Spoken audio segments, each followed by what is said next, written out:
So, boy, what do you think about the hype around England taking the Euro, their squad, and how? Where does all that going to end? Okay.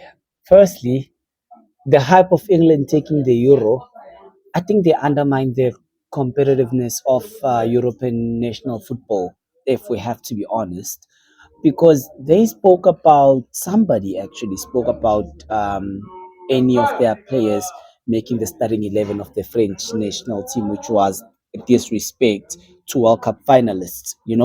So, firstly, I don't think England is going to take the Euro. And the squad, they've always had players who are known. I mean, they've had Steven Gerrard, Frank Lampard, and were they an unstoppable wrecking machine? Hell no.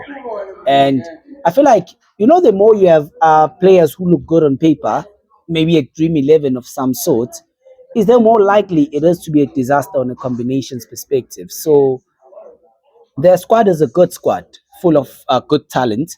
However, the combinations have not been really working that well because, I mean, if I was to ask one how many matches they've won so far with their squad they speak so big about.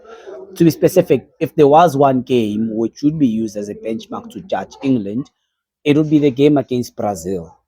I mean, how could they fail to beat Brazil without a Casemiro and a Neymar? Dude.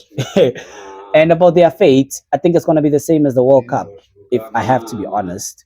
They are not going to go anywhere past the quarterfinals. I think they'll be lucky to even make it outside the group stages because, like I said, they did undermine the competitiveness of the Euros.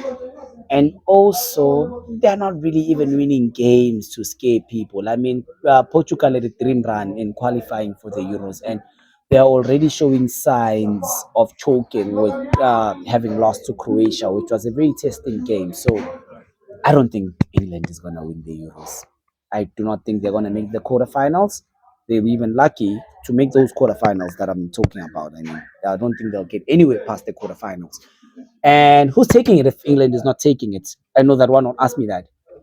I see Germany as strong favorites, to be honest with you, with how I think they are very much wounded based on their previous World Cup runs, so they are out to redeem themselves in this competition. The Netherlands, obviously, those are realistic favorites if you look at how they play and their results also speak for themselves. And then Spain. Spain seems like a solid team, solid group of young players, which I think is going to surprise a lot of people going there.